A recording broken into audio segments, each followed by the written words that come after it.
Hello and welcome to Turning Point Tactics, the competitive Kill Team 40k podcast and YouTube channel focused on giving you the strategies and tactics to siege initiative every turning point. I'm your host Ryan and I'm here to give you the tips and tricks to elevate every part of your Kill Team experience. If you enjoy this content and you want more, you can join our Patreon for as little as £3 a month. We'll get access to our Discord, patron priority questions, early access to videos including Kill Team bat reps, faction guides and much more. If that's not for you, you can support just by hitting like, subscribe and sharing these videos amongst the community of Kill Team enthusiasts local to you. With all that said, let's get into it.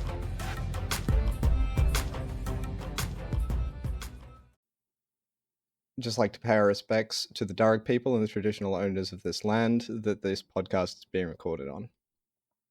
Hello and welcome to Turning Point Tactics, the competitive Kill Team 40k podcast focusing on giving you strategies and tactics, siege initiative every turning point. I almost forgot my own intro then. I'm your host Ryan. And so I'm close. joined... You're doing great, sweetie. You're doing great. We'll get there. At least people now know that this is actually done live and I am actually doing it rather than the pre-recorded one I've had for the past few months. But anyway, I'm your host Ryan and I'm joined by a very special guest from down under, none other than Christine, the golden ticket winner from the Northern Beaches GT, running the Masters of Change Warpcoven. How are you doing this evening, Christine? Or I say this evening, but actually this morning. Yeah, bright and early, 7:30 a.m. It's good.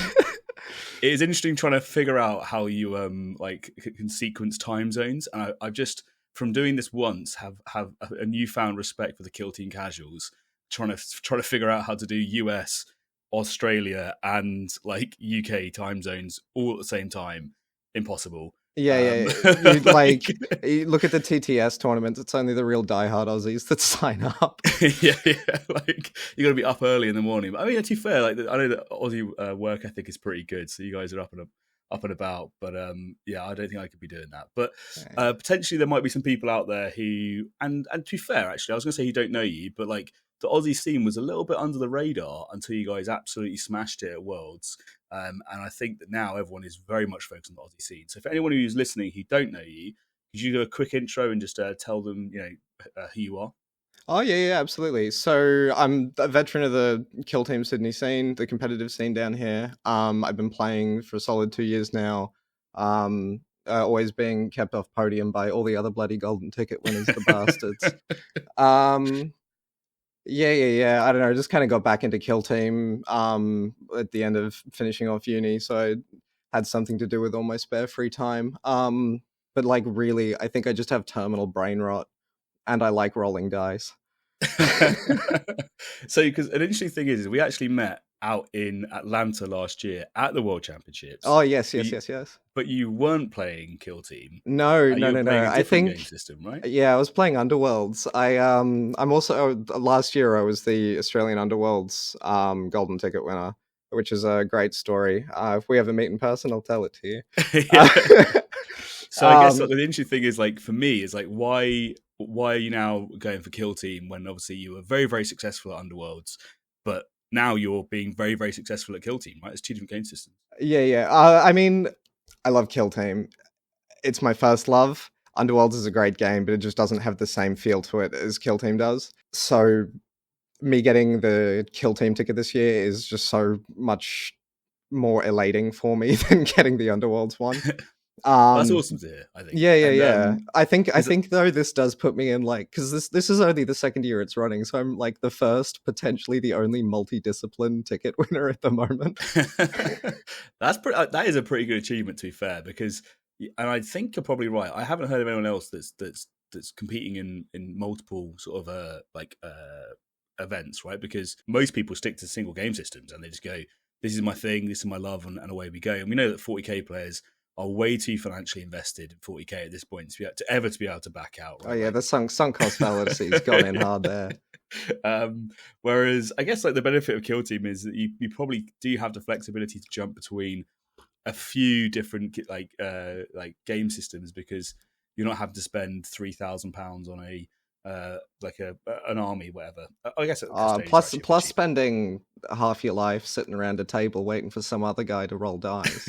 yeah. Like all respect to the big hammer players, but you got too much time on your hands. Find a better hobby. It's wild, right? It's wild. Like it's like you do that sort of thing where you go, I'm just going to go get a drink whilst you do your entire movement phase. Please don't roll like all sixes for your advances, and I'll believe you. and then you tap out and you come back in 15 minutes with a beer. Yeah. So yeah, all right. So let's move forward. So you mentioned that you're obviously from Australia, Yeah. but really, I guess like where is your local like meta? Where do you So play? I primarily play on the north side of Sydney. I run the community group with my co-star Emma. We've got things down pat over there. Also shout out to like Club Para. Help out there a lot. Out at Chatswood and Decked Out. Pretty much anywhere. North side of the Para River, you tend to get a very competitive scene up here. I think when all the big players, as it were, hangs out at Decked Out, it's somewhere like that's ranks like 1 through 10 in Australia. So it's one of the most competitive metas up there that you can play in. So if you ever get a chance to come out to Brookvale on a Tuesday night, hit Decked Out up. You get some good practice rounds in, that's for sure. So it's interesting as well, because like I always think that like, Australia is obviously absolutely massive. That's one of the I guess logistical challenges of the community. But you guys are like it feels anyway from an observer's point of view, sort of skyrocketing in pickup rates of tournaments and scene activity. Particularly from what I've seen over the last couple of years. Is that a true statement? Yeah, I'd say so. We've got some people in the community who've done a really good job onboarding and getting new players in, and like mad respect. It's great. Like you've got to have people coming in casually to hook in those few sweaties that eventually come out of the cracks. Because you want good games of Kill Team, right? I think down here we really pride ourselves on being a very open and welcoming community, and that's helped a lot with the onboarding. Just getting new people through the door, getting people to come back through the door every week, being accommodating. Like at the moment, I'm tossing up running like a Tuesday during the day hospitality retail worker special for a comp because we got because there's just nothing out there for them. Though you don't want to take a day off to come play Kill Team if you need the cash. Yeah, it's a constant battle, right? And it's like in the UK, Warhammer World runs a combination of midweek tournaments and weekend tournaments, and obviously most people want to do stuff at weekends. But we're like quite lucky in the UK because in comparison to Australia, we are like tiny. But still, absolutely. Trying to get everyone together is a big logistical challenge. And it's really interesting to see, I think, how different communities play stuff because the US, they have the big sort of like hotel scene where people will go there for a whole weekend and they'll all be in like a convention center together. The UK is, I think, people prefer the one-day activities where you can sort of turn up, do a day, and then go home for most of the casual players. And then it's then different in Spain where they have quite a large social vibe that goes alongside it. So it's really interesting to see how just each of the communities just play their tournaments differently. And at some point, I need to probably get down under and see how it goes down there as well. But yeah, absolutely. Please come down. One of the things that I'm currently in the works of doing is organising my own tournaments. I did one last year. It was a 64 player tournament in London, but this year I'm trying to go for the 128, and it's the 7th, 8th of September. So hopefully it all works out fine. I've found a venue that can now accommodate us for a reasonable price, but that's one of your first challenges, right? Just venue hire is always like one of the most expensive costs when running a comp. Insane like if you can, we're quite lucky because a lot of us play out of RSLs, which tend to have like return servicemen leagues, the community run clubs and organizations supposedly. But I won't get into that.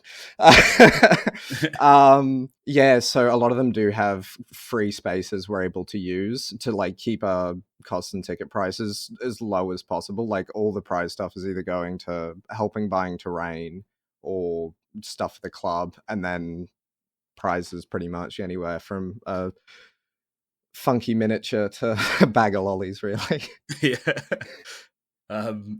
But yeah, so I'm currently fighting that battle. I had some crazy quotes for how much that you would not believe, like £12,000 for 2 days, and that's what's happening. And you're like, well, I would need to sell, probably like 500 tickets to make this even remotely affordable. Yeah, affordable. So I don't think we have that many players in the UK, but we're about to move on because obviously I want to talk do a bit of a deep dive into the faction choices that you chose, balanced data slate, and all that sort of good stuff. But before we do that, whilst we're still just quickly like on the community aspect, is there anyone that you particularly want to mention, from the Australian community that you want to give a shout out to, or anything like that before we get into sort of like the tactical deep dive and we forget all about it? Mad shout out to Jay Song, the legendary ITD Hammerman. He ran the diorama ticket out. Fantastic event, lovely guy, does a lot for the community. Liam Bladwell, fantastic guy. My gorgeous wife. We joke that she made this buff happen. Alexa, you're a champion. Quite literally. Who else? Yeah, we'll shout out bands as well. You do a lot. Thanks for getting me into this crap. Awesome stuff. Yeah, so Jay's one of the guys that started reaching out to pester me to get more Aussies on the podcast, which I failed to do until now. So, but I'm on an upward trajectory. It's 100% increase on nothing. So we'll make it better. Yeah. And that's infinite profit, baby. Yeah, exactly. And I'm going to try and at some point get all of the Aussie golden ticket holders or winners on to talk about what they think about the game and all that sort of stuff. I think it'll be a really interesting conversation. I'll do the same for Spain, America, and Poland, and all those sorts of the big communities, and maybe some of the obscure communities people aren't aware of. Shout out to the Chileans and stuff that turned up last time. All right, so let's lovely to listen. Let's get into it then, and let's talk about, because you tell me what teams you play and why, and then we'll talk about, I think, the big one that we all want to know more about. All right, I'll keep the best for last if you haven't read it in the thumbnail already. Okay, so for the most part, before the last data slate, I've been playing the Vitiates. They're such a fun team. Like they're glass cannons, and they've got enough tools to sort of set up a nice little Rube Goldberg where you open a door with your leader, run in, kill a marine, and your flamer goes and flames two other dudes. They're just good fun to play. Felgor, I played those for a little while as part of a bet. I'm glad that had like a bit at the end of it there, because I was going to no, please no hate mail. I swear, I wasn't that good. I dropped them as soon as possible. They're the new Chaos Cults and the new Commandos. It's fine. Everyone has their moment, right? Yeah. Their moments of weakness. We've all done weird things when we were drunk. Oh, yeah. Oh, gosh. So Inquisition. And I like Inquisition for the same reason I like the main faction of today. They are a fantastic toolbox team. Like, they've got a lot of different options for a lot of situations. They're not good. They rely on 4-ups with terrible rerolls. but they're fun. Like, they are just fun to just change the whole dynamic of the team for the matchup. That's something I really enjoy. And that is something that Warpcoven, baby, that's something they've got in spades. They're just such a versatile team with a fantastic toolbox. Whatever situation your opponent sort of puts you in, you've got some sort of tool to be able to get the upper hand somewhere else if you just find the opening, if it's there, if they've given you one. So this is really interesting because, I was talking to one of the London players yesterday, and we were doing a bit of a tier list ranking. And you just touched on just briefly there, and I just want to talk about it. It's like the Inquisitorial Agents, because I think they're a team that gets overrated, I think, quite a lot, because they have all of the abilities, but my God, are they unreliable? Nah, do they have the abilities though? They've got like half their ploys are pranks. One of them you can play around pretty easily, and the other one's just terrible balanced. Yeah. The denouncer's good in some situations, but I don't know. Like, Inquisition's a prank team. Like, I don't understand why you only ever run. You only ever run. Sorry, Ryan. Headhunter, assassinate target, no witnesses. Those are the only 3 acceptable tac ops for running an Inquisition. It's nuts. Yeah, it's absolutely nuts. And I don't really know. Yeah, like, I don't know how you fix them. You make them more reliable, but then they would become probably broken. So, but it's interesting you mentioned it, because that was something that I was talking about like yesterday, and I completely agree with it. So it's interesting to see that the Aussie community are in some agreement as well. So that's pretty cool to see. Yeah, there was something I wanted to touch on that before, actually. Yeah, before, because we are quite isolated, right? We had no idea what you guys were going to be like either. So we had this moment, probably about 2 weeks before Worlds last year, to be like, are we going to be running into like people who are just playing on another level? Like, are these guys going to be on the next planet, and we're still down here treading in the mud? Or are these just going to be a whole bunch of like chuckle fucks who just move models and throw dice? And you have Like no idea, it was right? gonna be interesting. It's glad like especially Spain put up a very hard fight in Yeah. the thing. So it's nice to see that we're all on a similar skill level and we are all thinking along the same lines. And I think that was so. I had exactly the same sort of experience when I started like traveling to play Kill Team. A lot of the players came over to the UK as well, and it's like I think for a lot of people, it's that initial thing of are we going to be bad or are we going to be good, or like, and actually what you find out is that most people now, I think, as you say, it's an even kill. Like, everyone's on a similar playing level, and there's good players. There's some better, some worse, but generically, I think it's pretty even. I'll be interested to see how Worlds comes out this year, because I think there's going to be a lot more people going, which is Oh awesome. yeah, absolutely. There's so much more interested this year, I feel. Like Yeah, I think there's just going to be a lot more golden ticket holders, and I think the field's going to be a lot more interesting to play. for sure. And like I know that in the UK we've got probably maybe 6 times the amount of golden tickets we had last year or something like that. Like it's pretty nuts just how many more are going to be coming. Mm. So I'm really excited for it. I think it'll be awesome. And obviously all the top 8 from last year will be there as well. So that's Yourself included. just about just sneaking in with the star shreds before I ran into the commandos for 3 times, which I don't actually think the matchup is a little bit better, but I don't think it's that much better. No. Commandos on ITD is still a bit of a problem. I don't even know what to do in that matchup, honestly. 2 of my losses were to that, and one was to loot on open board. Oh, baby! Which I actually managed to get, like, technically a draw, but obviously no draws were allowed in the top 8. Yeah, so, of course. Turning point 5. God, yeah, it just went on. This wasn't your like 6-hour game or something. That was the one. Yeah, that was the one. Christ. To be fair, like it the good thing was it was with Keekums, who was absolutely lovely. So like we had a really good fun time doing it. But it was one of those things where you go to like Elliot and you go, so we finished the game and we drew. Like, Drew, what happens now? And he goes, oh well, you do this, you play another one. You go, okay, fine. Well, we drew again. What happens now? It's like how many times do you keep going? He's like, eventually, I need to like just make you guys stop. I don't know what to do, but hey, it happens. So, but let's talk about Warpcoven, because that is the main That's reason. The focus. Yeah. Spotlight. And like they're a team that I think have been buffed and buffed and buffed and buffed. And no, I don't think one extra attack die is a terrific buff, but it is a buff.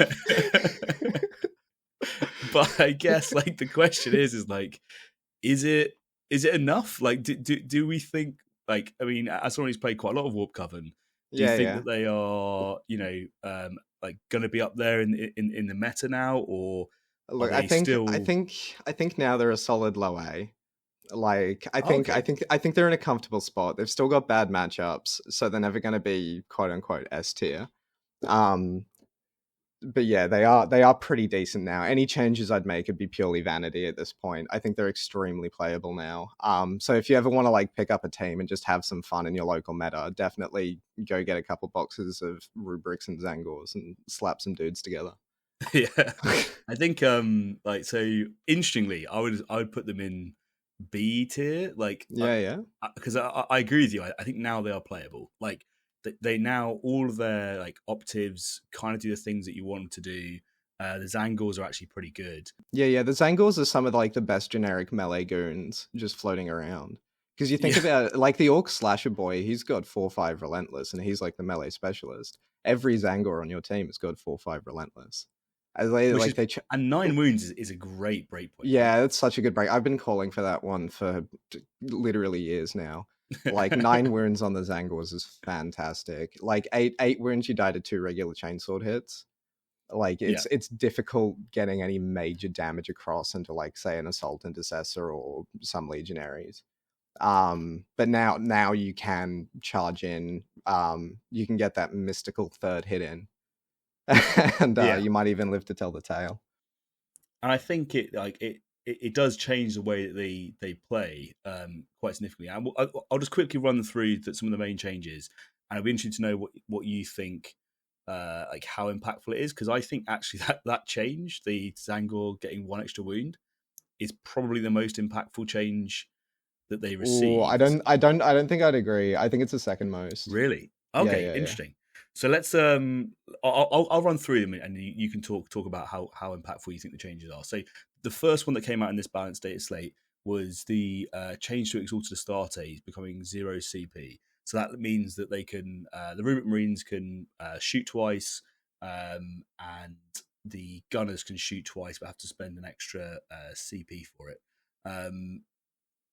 Your thoughts on that? Yeah, Is it's that pretty like, good. It frees up a lot of CP for the team. yeah, Because the main problem with Warpcoven before the starter slate was just how much CP you're spending. agreed. Because Yeah, you typically you'll find some sort of situation, TP 3 or 4, where you need to burn about 3 CP to get something done. So not having yeah. to, so yeah, to get like average 3 ups and roll all 2s. That's the experience. That's the Warpcoven experience. Yeah. Uh, yeah, because you're burning 3 CP in the later turning point. So being able to just have the accessibility to double shoot on TP 1 and 2 pretty much for free, well, literally for free. It's great. You've got that CP backed up for doing other little tricks earlier in the game that might put you Yeah. in a more advantageous position. It's good. It's pretty good. It's like we'll give that one like a B rating on the Yeah. on the tier chart.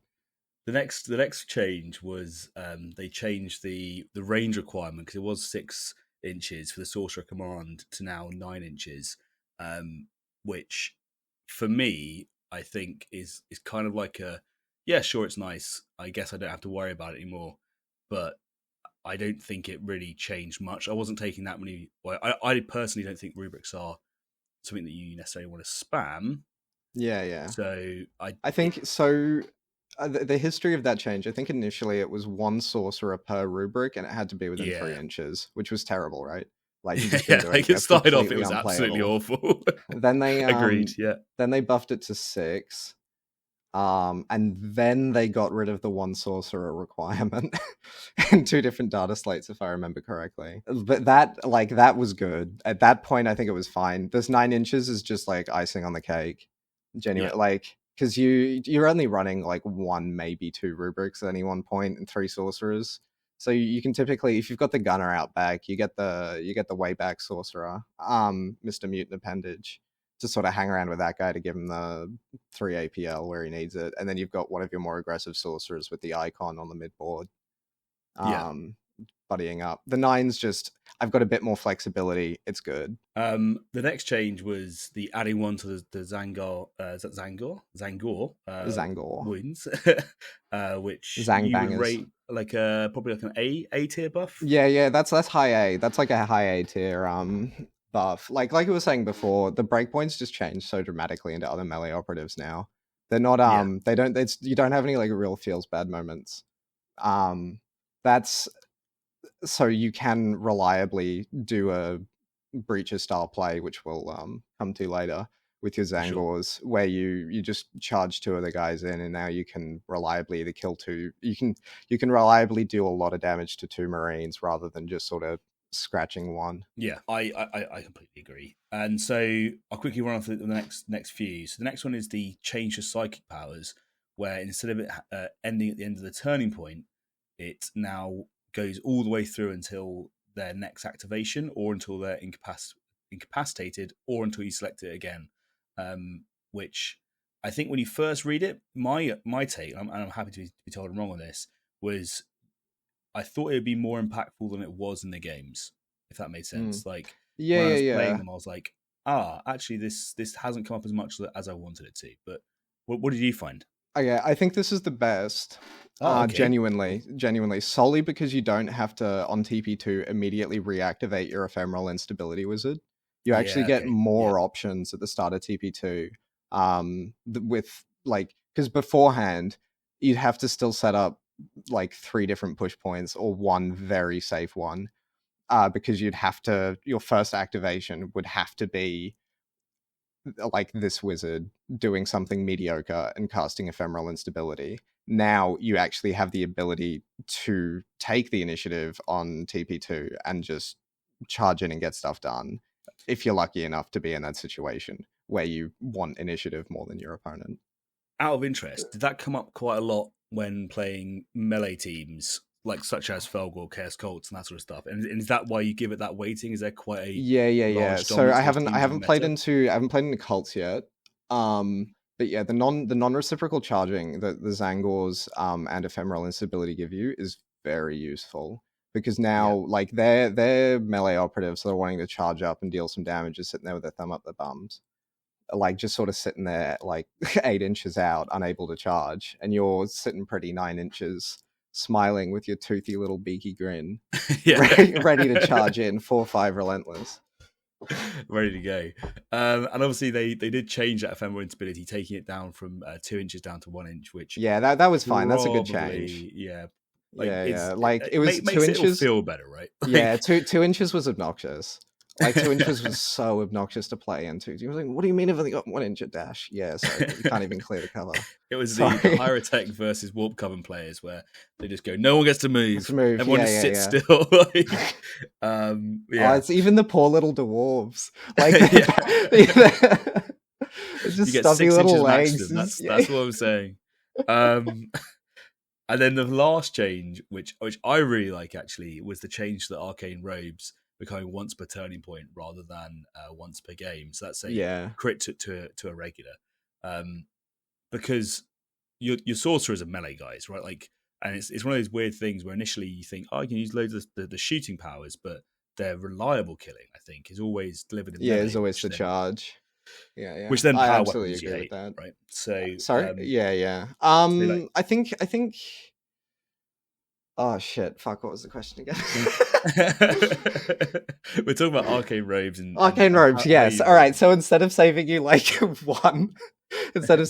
one hit point for 2 EP, you're saving like 4 now, which is pretty good. Or if you're going into something that's like, I don't know, 4-6 other power weapons, you're pretty safe now. I think it's I think you always pick that over like the 5-up feel no pains. But like I am quite a fan of only bringing arcane robes on 2 of the sorcerers, just to give the rubric the 5-up feel no pains if he needs it. Okay, that makes sense. So solely because you want to give him a bit more reliability, a bit more survivability, because he's going to be in some dodgy spots. Yeah, I do get that, and so I guess as well the way that the team kind of plays out is you're always going to have some sorcerers that are going up threat quite quickly, and probably one that's holding back, right? Or one being slightly more shooty than the rest. And I guess in that sense, you don't necessarily need to have them with that buff. Okay, so that is the admin like portion out of the way. So we have touched on what the changes were. So hopefully now everyone is up to date. Boom! This is where Warpcoven are right now. You're rating them, sort of like a low A tier team. I think they're probably towards the upper side of B tier, because and that's I think probably potentially because I haven't played them enough. So I'll be interested to see like how you perceive their strengths, and you can sell me on their A tier. So what do you think of the Warpcoven's main strengths? Like they just have so many tricks. a lot of them are kind of useless, I will admit. But you ephemeral instability is huge, especially into other melee hordes. Warpcoven, I think even pre this buff, has been a pretty solid anti-Felgor team, having played both. Because you have that teleport, which essentially allows you to put just some operative pretty much on the other side of the board. Or if your opponent has changed how they pushed or delivered threat in a different way, you can then still use that teleport, because you're getting about 11 inches of movement once you do the math on it. You got like crazy, isn't it? Yeah, you got like 3 inches that you grab, and that's base to base. You've got the width of the base of the main model, so that's another inch and a bit. You've got the 6 inches base to base as well, which is essentially 7 inches because your base is so large. Yeah. So you can even on ITD, if you do everything in a straight line, you can stick a rubric or another sorcerer in your opponent's deployment zone on TP1. Like it's disgusting. So like that alone gives you so much positioning options. that you can usually come out of TP1 in a good spot. In that you want ephemeral instability there to make it a good spot, because you want to be able to line up those non-reciprocal charges with the Zangors into just anything really. Because they're, even if they shoot out one Zangor, that's some sort of gunner operative they've wasted. And now with the extra wound, right, they can cop some shooting attacks a bit better. For sure, like particularly when they're in yeah. cover and it's just like, hey, I have an invuln save, I don't really care too much. You hit me with a bolter, whatever. Like it's like, sure, like I'm not gonna die. It's I retain for cover, roll 1-5 and have a good time. yeah, like and it's against any real shooting, right? So you can shoot a grenade launcher at me if you want, but it's probably still what we wanted to do. AP1, yeah, what's that? I don't know. 5 up invuln, baby. So okay, that's interesting. Like, so I do agree with the sorry, just to keep going through their strengths. Like we'll get into it. Oh, sorry, not to cut you off, Ryan. No. Yeah. So the order change ploy that they've got, the capricious plan, I think it's called, where they go up and they slap the caprice on and then take a breather. Like that's so good for. I mean, Alpha Strikes suck in Kill Team. I'll say that off the bat, and I feel sorry for everyone I do it to. Genuine apology. If you Alpha Strike, fuck you. Don't do it. But yeah, being able to get the Flying Sorcerer or even the Time Walker Sorcerer like halfway up the board, TP1, having killed an operative concealed behind heavy cover, like that is good. Like that is a very good, safe place to be. And as well, like it I think for me opens up so many opportunities, because it means you're now not locked into having to take infiltrate to play a mission objective if you need to. So you have that option to be able to go, you know what, like I'm going to leave this guy on engage, and I'm going to make you consider the threat that I could throw out there the entire time. And if I need to put them back on conceal, I can do that, or I don't. I can leave them where they are.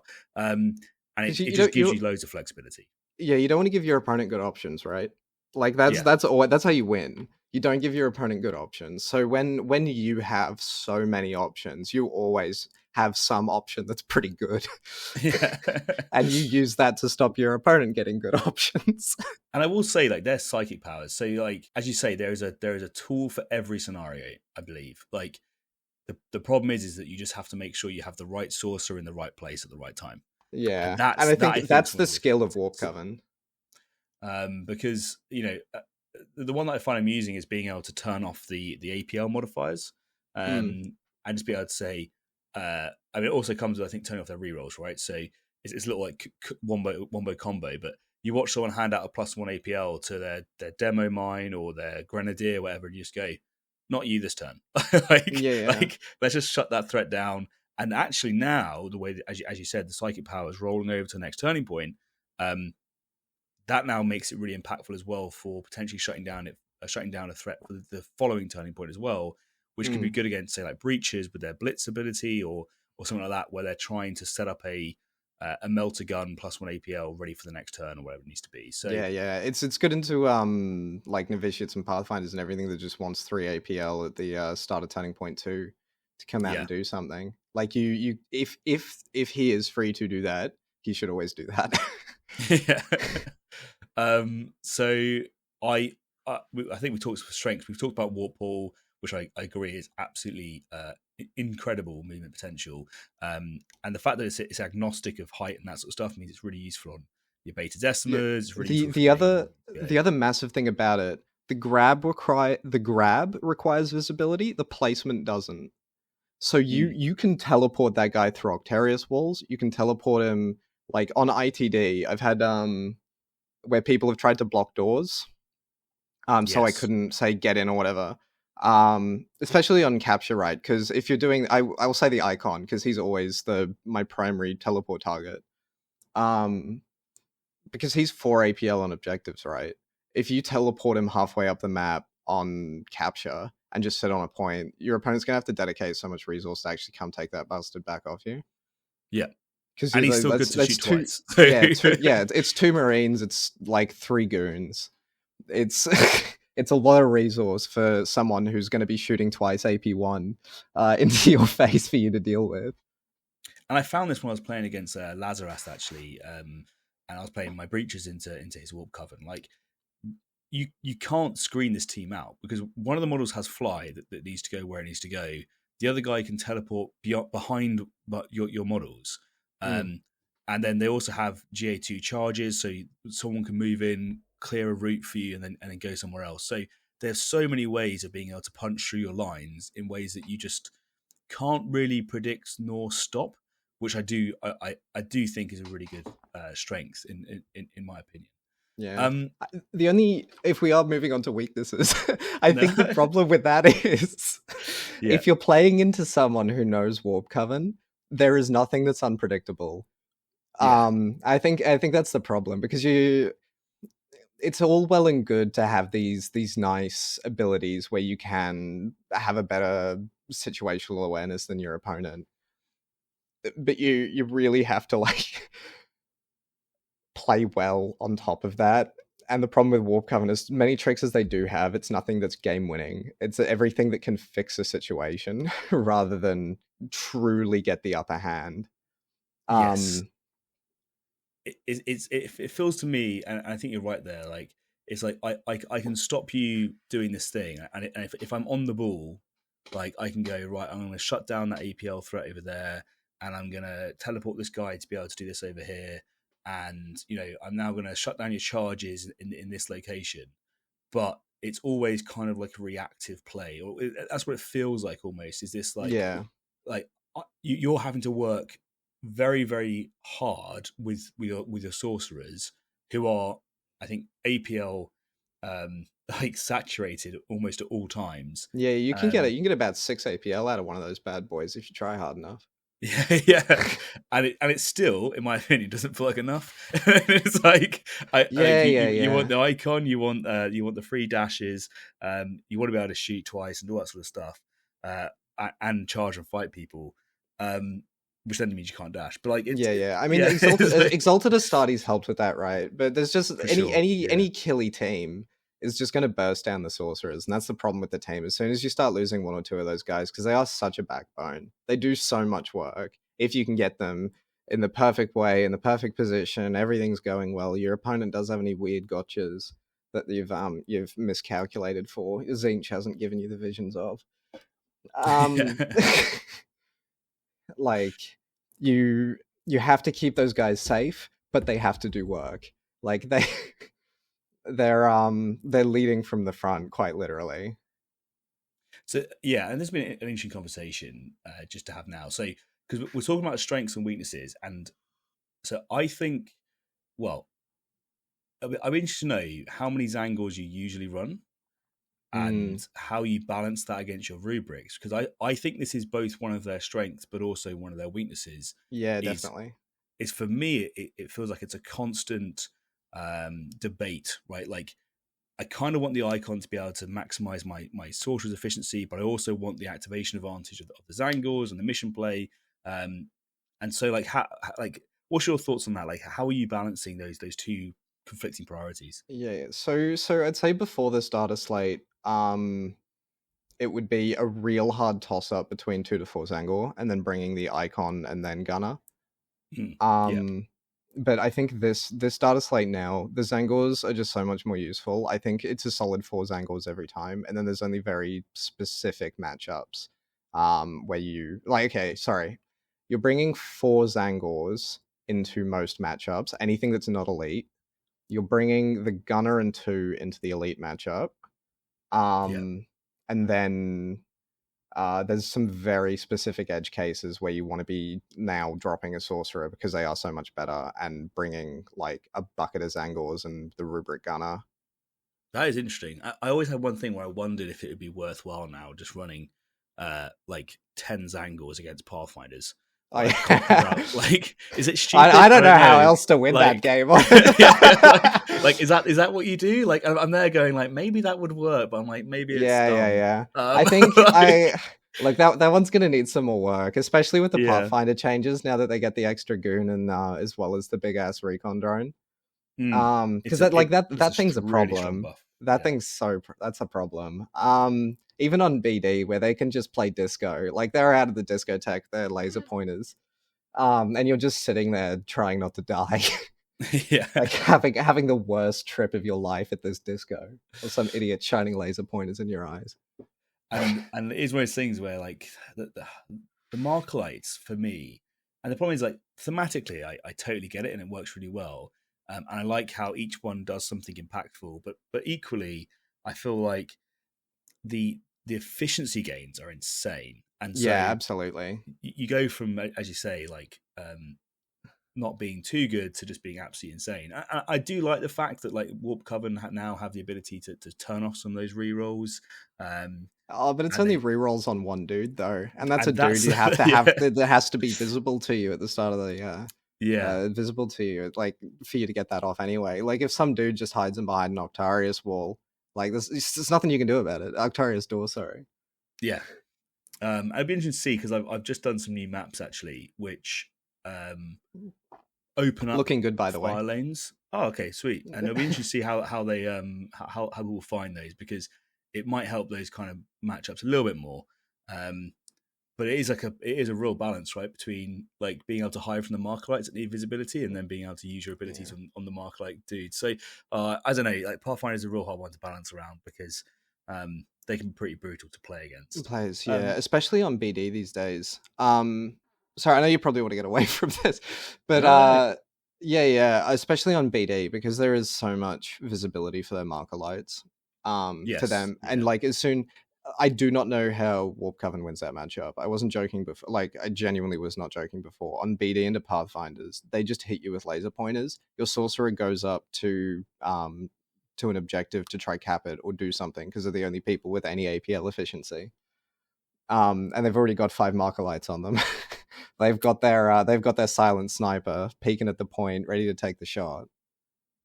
And you're losing your sorcerer turning one. Yeah. At which point, like it's horrendous. So I've just been doing some map design on BD to potentially solve that problem, because I agree, and I think one of the issues with BD is as soon as you put objectives on those vantages, it means that they can only ever be in light terrain, which is yay against mandrakes, but boo against pathfinders.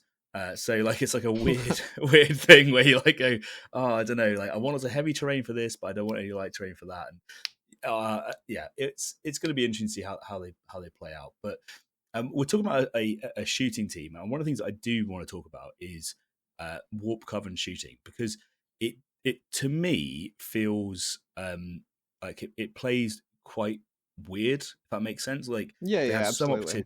opportunities are really good, like at Solar Cannon at focusing down a single target potentially. I know you can shoot twice now. But the sorcerers thing for me, like, I don't know, maybe it's just me, but hitting on 3s, like not many inherent rerolls. Yeah, absolutely. Like I said before, like sitting down for 3 ups and rolling 4 2s, like that truly is the Warpcoven experience. Because sometimes you got 3 psychic powers, right? You've got the sniper shot, which is 3/3 model 2 lethal 5 on 3s. Yeah. That's pretty good if you spike. Like that can kill a Marine in one shot. If you're lucky. But more often than not, you're getting like a hit, like 1 crit, a hit, maybe 2. Yeah, and nothing else. And they're just like, oh, I retain for cover, I roll my saves, oh, no AP, sweet, I'm fine. Yeah. I guess I'll take the tickle damage. Thank you. Thank you for the tickle. But yeah, so that's not great. Firestorm, that's the really scary one you always get someone at the start of the game with. It's unlimited range indirect, barrage. But here's the real spicy bit: 5 dice, 4 ups, 2/2. It's atrocious. If you need to, it chips some people. Yeah, I did 2 damage to you. Now that you've got the free CP, right? It is on the same guy that grants has the spell that has one of your opponent's operatives grant Relentless. So you've got the free CP for the double cast. So you can at this point reliably kill an operative that you like. I think it's best used. Someone's taken a bucket of damage and they're backing off and they're behind cover, right? And so they can just do some mission actions on the backfield or get some sneaky shots here and there, just so your opponent hasn't lost it. Whereas this can now do a reasonable job of getting 2 to 4 damage across and finishing off that operative. I think so, and I think weirdly, the Alpha Strike sure is it's a potential which you can, if some reason they've grouped loads of operatives within 1 inch of each other, and you think to yourself this is insane, you might be able to do 2 damage to at least 4 people. But I think and 1 inch blast, the 1 inch blast's a joke. Yeah, that's just set dressing. They had some extra ink on the day and they needed to put it on paper. Your opponent has to seriously misplay for this to become like a very spicy Alpha Strike. Like I don't know what's happened, and you have to roll ridiculously hot. But like I think your use case is absolutely there, right? It's like the courier's managed to get away on 1 wound remaining and is now hiding behind some heavy cover. And you happen to have a sorcerer with this remaining, and it's like, oh, I can just solve that problem. Like, it's the last chip damage that you need, or potentially, I think it can be useful for doing some chip damage to set up. At the start, just to get the breakpoints down. That can also be helpful. And those are the 2 use cases for me. I don't think if people are hoping it's going to assassinate loads of people across the map all the time as an Alpha Strike, nah. It's not doing that for you, sadly. And the last one obviously is Flux Blast, right? Yeah, Flux Blast. So what's that? 3/4 rending on 3s, 4 dice, if I remember correctly. Exactly. That one's fine. Like, again, it's still got the 2s problem. I don't know. Zinch just mustn't like 2s. It's not their number. It's not their number. But yeah, like it's still got the same problem. You can just whiff. There's no reliability in the psychic shooting attacks at all, and that is a genuine problem for your sorcerers, who are going to be doing a majority of the work. Yes, and so I guess that for me is what I feel is like one of the team's weaknesses. Is these are the guys that are doing a lot for you, and you want each of their activations to be really impactful. But if you're not given double charges, then their shooting for me often feels lackluster.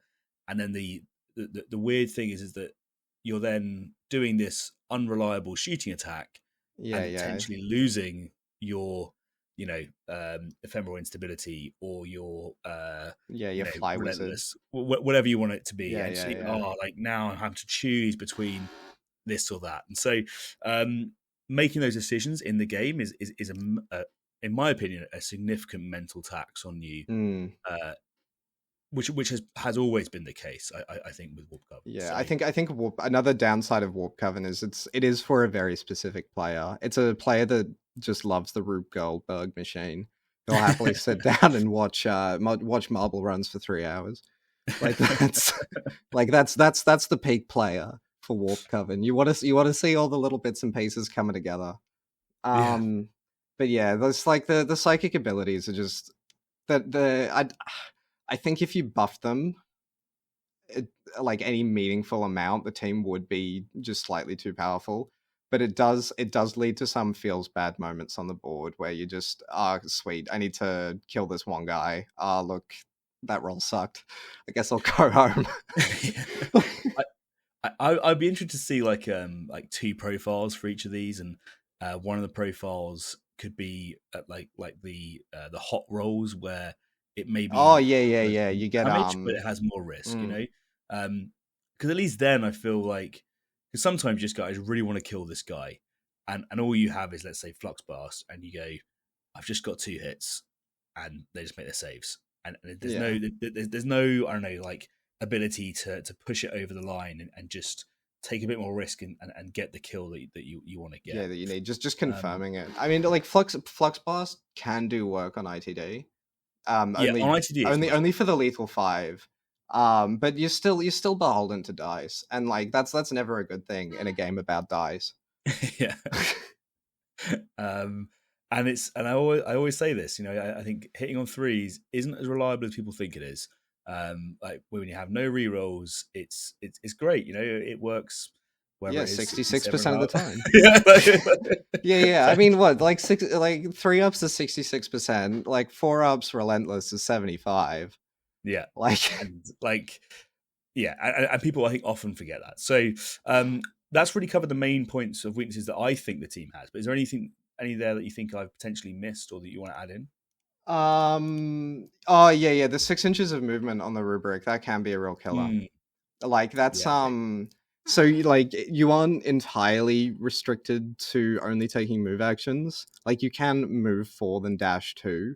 It's only like you can't just move more than 6 inches in your turn. yeah, So but that still means you can't move and dash the guy. So uh, as fun as the teleport is, warp portal or whatever it's called, as fun as that is, once that rubric is out, the new hatchling birthed fresh from the warp, uh, he's just kind of hanging out at that point. He's not doing much. yeah. And it's a lot of setup, and then if they're in the wrong place, it's hard to be able to reposition, which It's is just difficult, I think. Yeah, I don't really know what the solution is to that because I understand the law, I understand the reason why they have that rule, mm, but equally, it's like but I think it's too big of a neg for what yeah, they get out of it. They get 2 ups against chip damage. I mean, like, sure, they can't be, the breakpoint can't be lowered for a plasma or something to come in, but they're already 12 wounds. Like, it doesn't do too much. Um, I feel like maybe just making them, and this is where the movement system maybe is a little bit restrictive.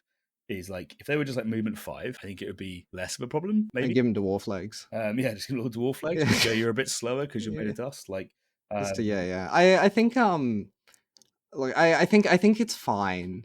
I think they just need to ignore like injury modifier.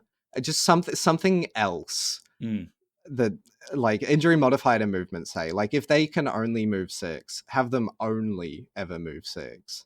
yeah, okay, like but balance it out in that way where there's Yeah. less of a penalty. That might be a good idea. Um, Alrighty, so I think people now know roughly what the strengths and the weaknesses of the team are. But this is a team that I think has quite a lot of special tricks that some will call like gotchas potentially if they haven't seen them before. But I think it's like a way that can potentially catch people out. Is there any that you want to touch on and you want to sort of like show the abilities of Warp Covenant in a way? Yeah. I think it's a very difficult question to answer because the team is just filled with tricks, and that is how you get the upper hand. Yeah. In, like, especially in mid-board games, it's hard to talk about the tricks without then just re-describing Warp Coven's strategy. Like, I don't think it's a question I can really answer well. Like, watch out for this guy teleporting up to the board to where someone you might not have expected. Watch out for this guy flying up to the mid board with a blast spell and maybe hitting 5 dudes. Yeah. Like, probably 3 realistically, but like, it's it's I think gotchas are too intrinsic to the team in some respects to talk about them separately. I agree. I think the ones that stood out to me, I guess that the standard flying flux blast is always a factor, right? Like that's just something that they can do. But the ones that stood out to me is the I think we'll see a lot more of them as well now. That the Zangor GA2 is a really good way, I think, for them to be able to get some serious damage. Yeah, absolutely. You just breach and clear. Yeah, and so and the way that you can predict it if you're playing against them is that it has to be 2 Zangors that are visible within 3 of each other. So it is exactly like breach and clear, and you go, cool. I now know that they're probably going to be going, and now as well as you touched on, I think the sequential damage that they can do when they just yeet themselves into a marine, they both fight the marine is actually pretty scary. So in an elite matchup, two birds can potentially take down someone. One stone. Yeah, one stone. Yeah, exactly. Yeah. I mean, like, if you are playing Warp Coven, like, you're going to be setting up 2 of those, especially now you're taking 4 Zangors 90% of the time. Like, you are going to be setting up 2 of those on, like, either just on 2 different lanes, right? Yeah. Like, you're going to be, so even if your opponent does get initiative and kill a Zangor, poor birdie, you still got the other guys who can come in and then take out the other gunner, go and harass something useful. And and I can see that now, and particularly on ITD, I can see it being used like all the time, as just like this, giving themselves the options where they need them, and it's just like, I can do it over here, I can do it over here, and whatever you do, I'm just going to flex what my response to that. So that's one of the main ones that stood out to me. Yeah, because you get like, if you're breaching and clearing. Oh, sorry, we're just gonna get stuck on this. No, because if you're breaching and clearing with 2 Zangors, right? You're breaching and clearing the the Axe Jack and the Endurant, pretty much. Not the Endurant, the Hatch Cutter. Yeah. Like, you've got 2 strong melee operatives running up and doing stuff. You might not have the survivability, but if the Zangors have got their job done, they can die. They're allowed to at that point. Yeah, they're here to do a purpose, and once they've done it, once they've played their role in the grand plan. The other bit the other gotcha that it's probably not a gotcha, but I do want to sort of cover it as something that is surprisingly damaging for people that haven't played against Warpcoven before. Is, in my opinion, it's the Warp Flame pistol. Oh yeah, absolutely. Because I know it's only Torrent 1, but 5 attacks hitting on 2s, 2/4 AP 1, and it's probably got lethal 5 up and no cover if you're on open board, and it's got lethal 5 up if you're on ITV. Yeah. That's another weakness I was going to talk about, actually. The roster stage with Warpcoven. Oh yeah, okay, yeah. With all the boons because yeah. because it's very, like, the casual Warpcoven game is very different to the competitive Warpcoven game. Because in the casual game, you can pick your boons to equipment and spells in such a fashion for the matchup, right? But if you're playing comp, you have to kind of take a more specific loadout, so it isn't as toolboxy as one might think. And you have to know ahead of time, like, I think I'll need what the boards are going to be. And I'm going to take whatever it is. Yeah. So, because like, lethal 5 no cover on open for the Warp 5 pistol is pretty good. Like, don't get me wrong, that's great. But if you're playing in a comp that's already got ITD, is that better than taking the extra inch of movement for more threat range? And like, and it's the, how often is it going to come up, right? Like, that's the, I guess, the balance. Because I agree with you, like, because you can, in ITD, you can run them with 5 attacks now, moving 7 inches, with a very lethal sort of shooting weapon, and then give your other 2 guys relentless, and they all now like have a similar performance in melee, similar, not saying, but similar. And this guy also has an absolute monster of a pistol. But for me, it's just one of those weapons which it spikes so much, like, more than people think it will. And if you have a couple of guys within 1 inch of each other, it will just melt them. Like, and it will also do a crazy amount of damage to an elite model. Because the AP 1 on it is absolutely AP 1 across the whole team gives them so much consistency. Yeah, and like, you're rolling you roll 4 hits, like, you're getting 2 of them through, guaranteed, right? Yeah, like, and I think it's for me, it's one of their scariest shooting weapons.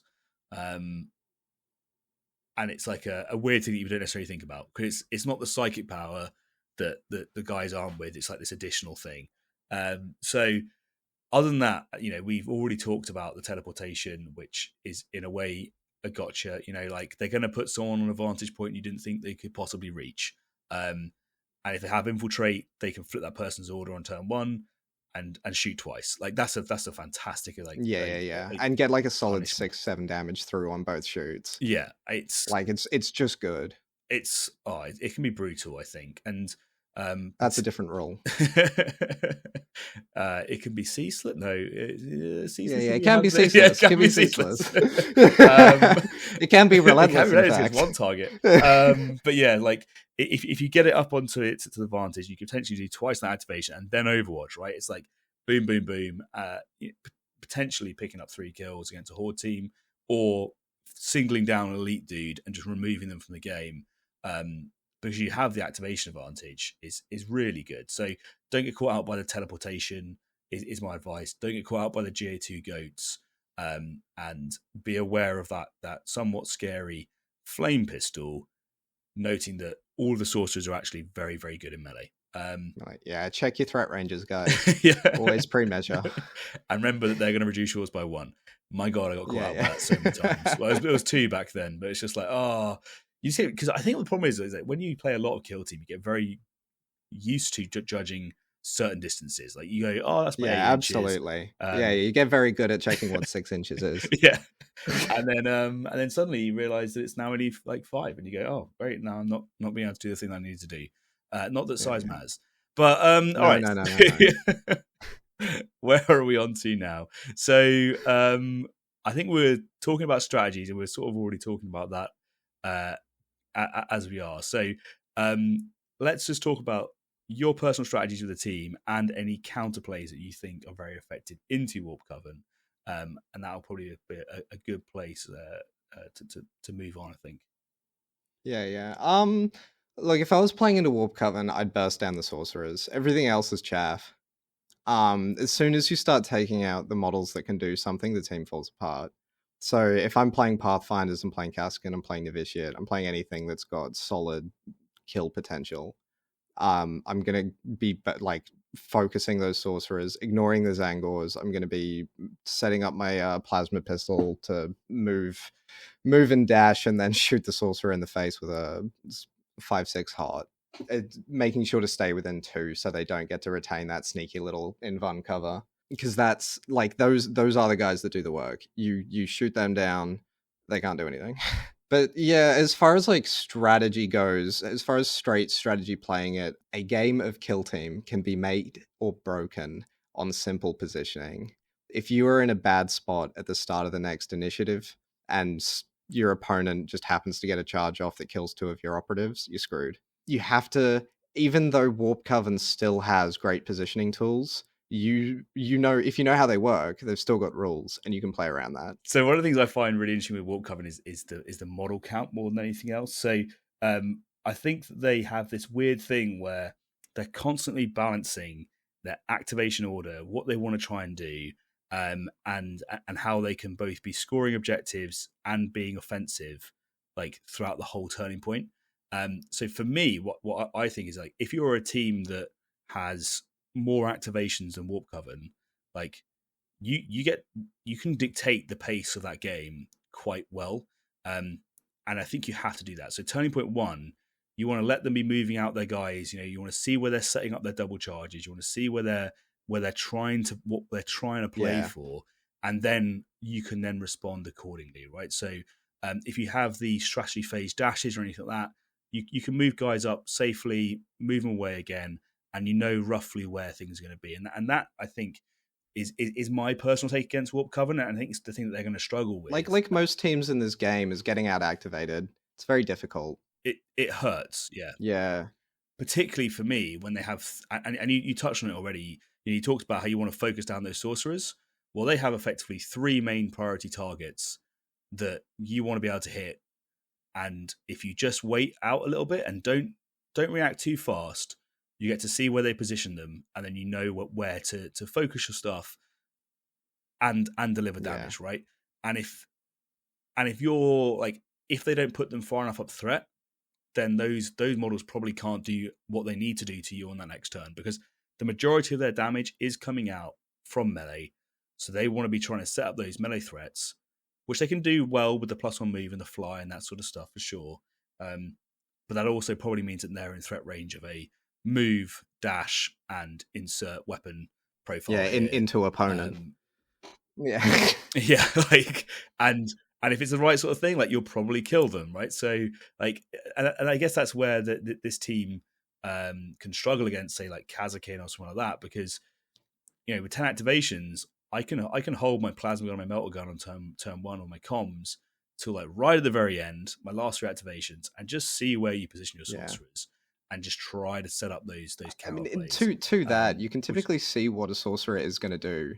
Like, if you know each of the sorcerers, you know each of their profiles, you know that they can fly, so they're the only one that can get to this objective. They've got an extra inch of movement, so they're going to get around here. So you know roughly where his stuff is going to end up.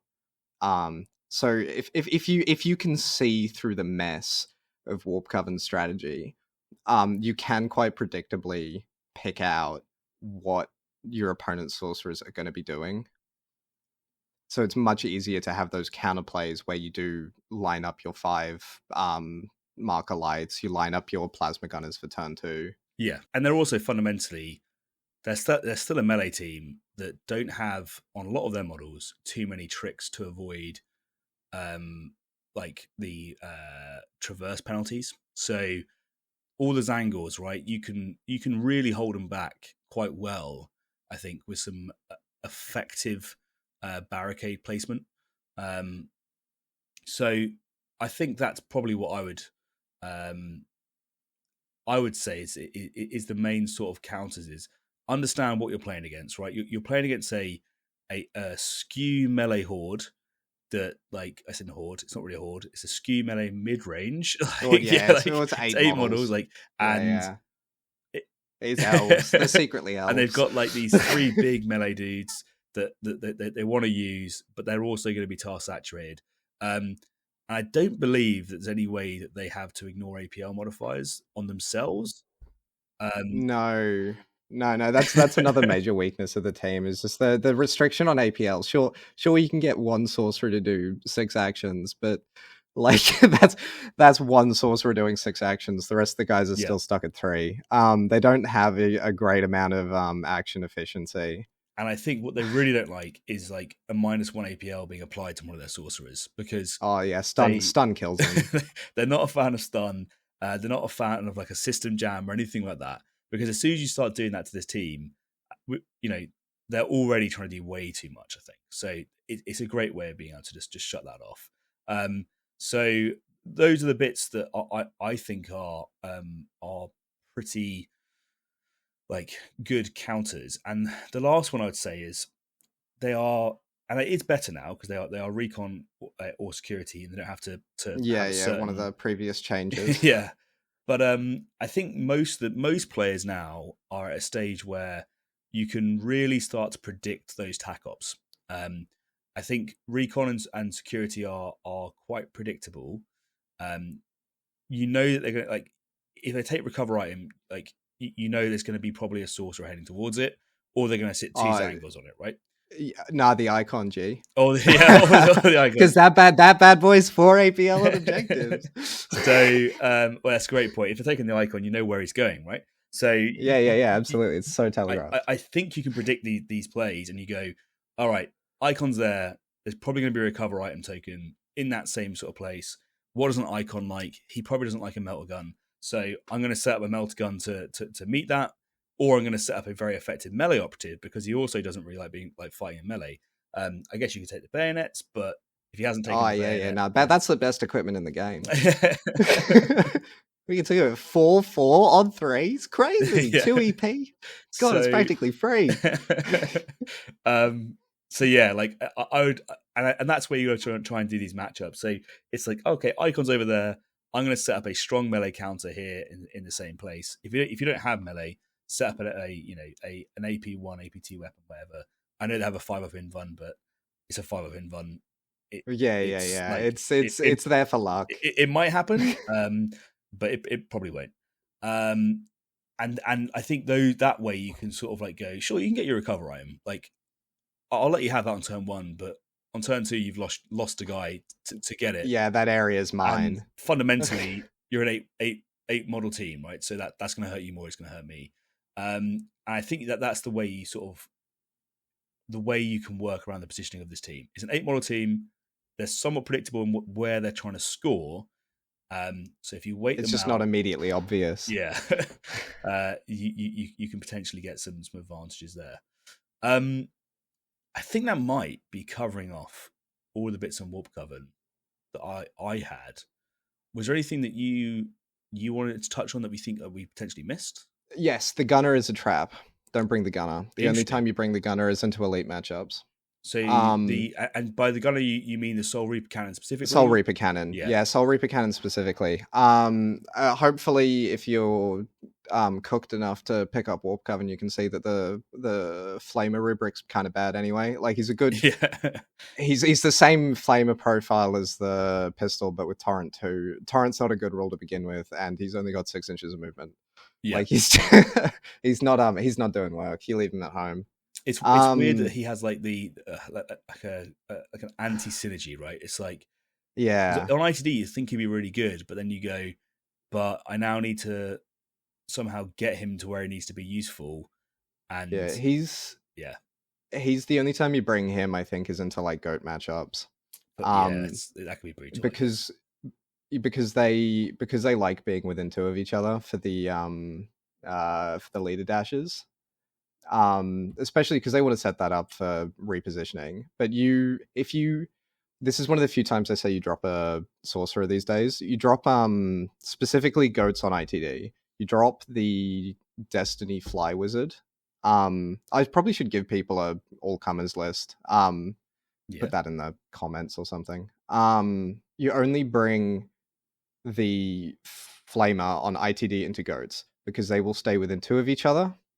You can then use your sorcerer to teleport that rubric, as stated previously, almost into your, like, on short edge deployment, almost into your opponent's deployment zone, and on long edge into your opponent's deployment zone. So you can reliably cook like 3 to 4 goats with that double shoot. Plus, if you spend the heavy rubric's ploy, give him some rerolls. Like he's confirming kills. He's big. That's for sure. Because like ceaseless on 2s, that's and AP1 as well, which always seems AP1 with two full crits on lethal 5 because you're an ITD. Like that does work. Brutal, absolutely. Like that's 3 crits. That's like you're reliably getting 3 crits through to cook a goat. Yeah, that sounds pretty gross to me. Well, we'll do. Anyway, so the Soul Reaper cannon being a trap. Yeah. So it does about 10 wounds, which is a breakpoint. The regular Inferno bolt guns, they do 7 wounds, which is also a breakpoint. 7 is a bit more useful of a breakpoint, I find, than 10.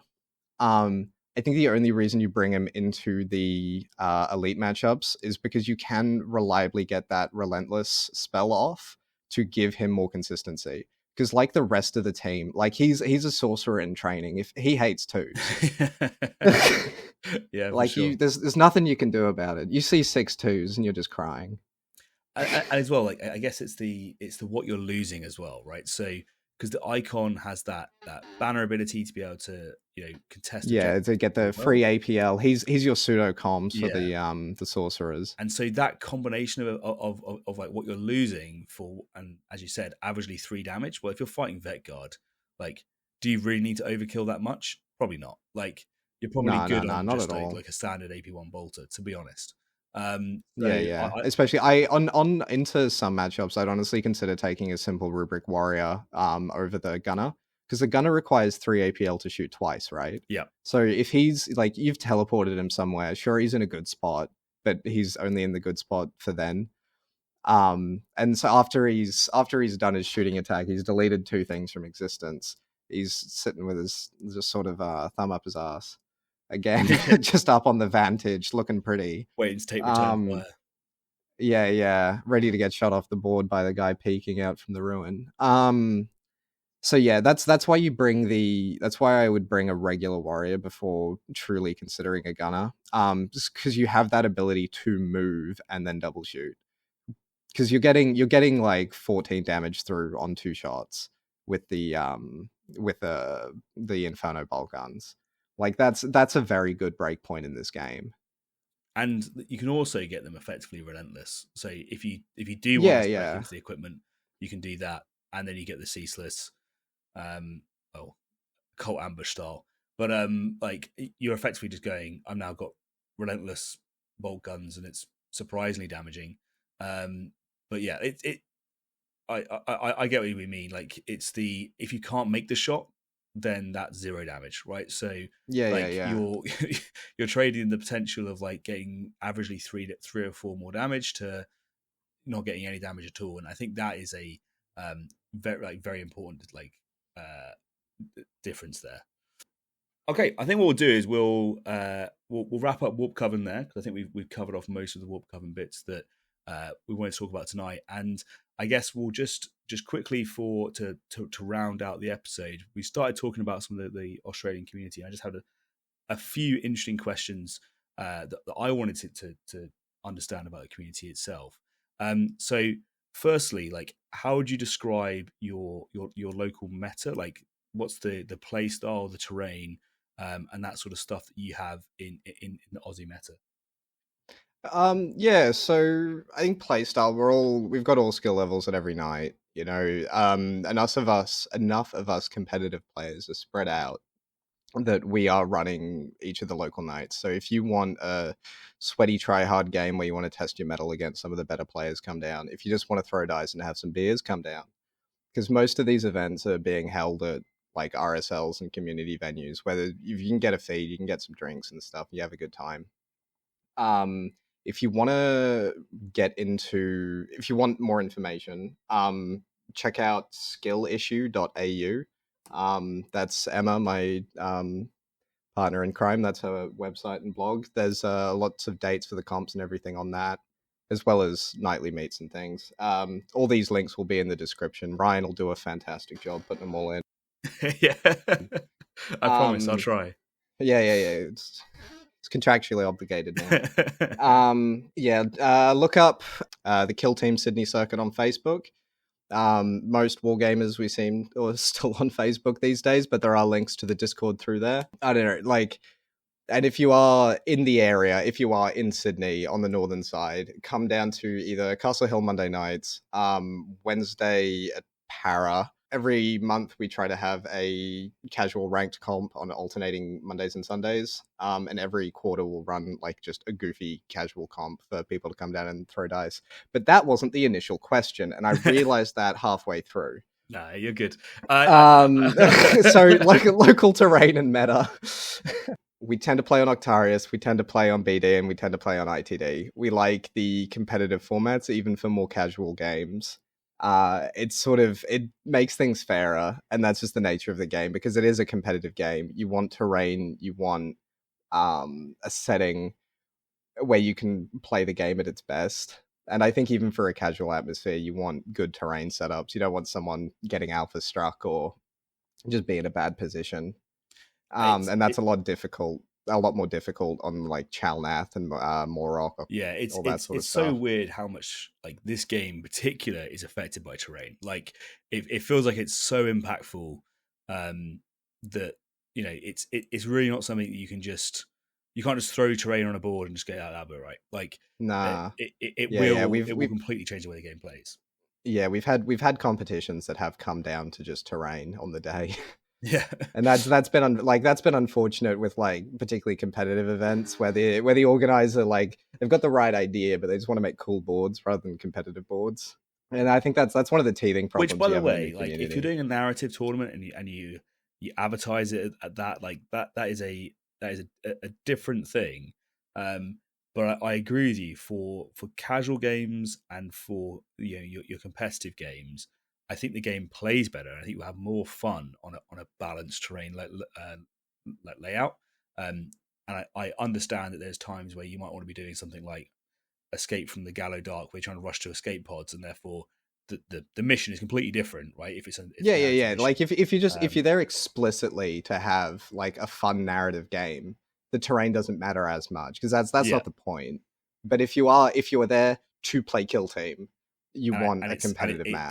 That echoes across both casual and competitive. So there's a whole bunch of online resources for maps. Obviously you have the TPT maps, with new ones coming out soon for season 3. There's also there's the Polish community have their own maps, like there's LVO maps that are available. There is endless stuff that's available on various Discords across the world.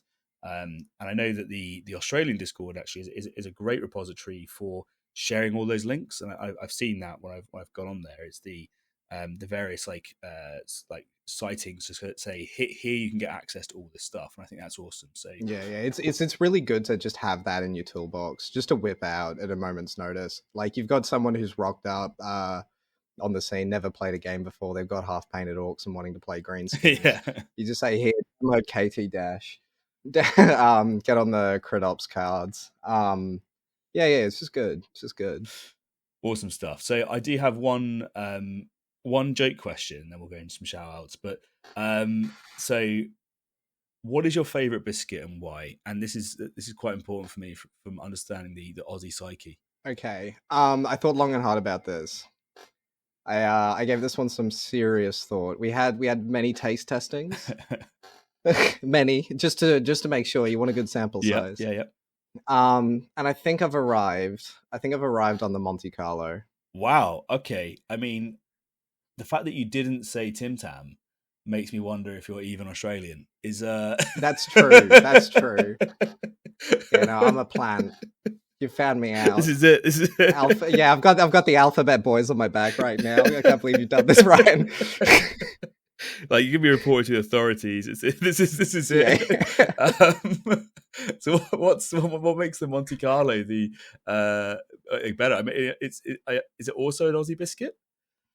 Yeah, I think it's a reasonably Aussie biscuit, as Aussie as Arnott's is. Read into that how you like. Look, it's got good mass to it, but it's fluffy. That's the thing, right? So it's perfect for dunking in your cup of tea, your coffee, or whatever. Because like you got to have a biscuit with something. A biscuit alone is a sad biscuit. Yeah, I agree. This is yeah, absolutely. This is true. Like if you dunk it right, so because of the sort of spongy nature of the Monte Carlo biscuit, it absorbs up the moisture of your hot beverage. The cream and jam melts just that little bit, so it's got a nice feeling in your mouth that infuses with the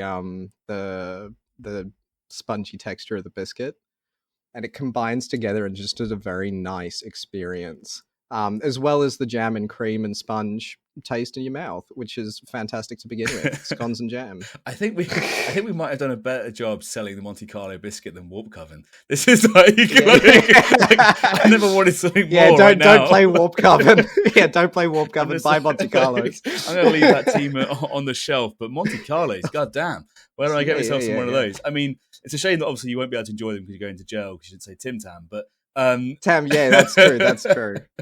I'm sure I can get a deal. But yeah, it's been great having you on. I do actually have a shout out that I want to make to the Aussie community, which is to Liam, who I met out in Worlds because we became pretty good drinking buddies and we had an amazing time. So I'm very excited to get out there again and do the whole thing all over again this year.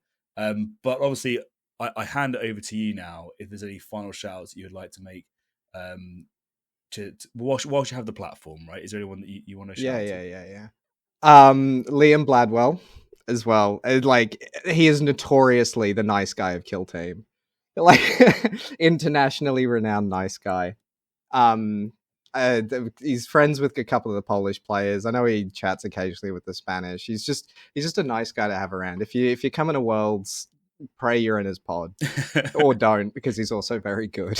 I think he'll probably find you out anyway. He's very friendly, so he'll come find you if you don't find him, which is a good thing. And if you are wondering where to find us, we're both going to be in the bar.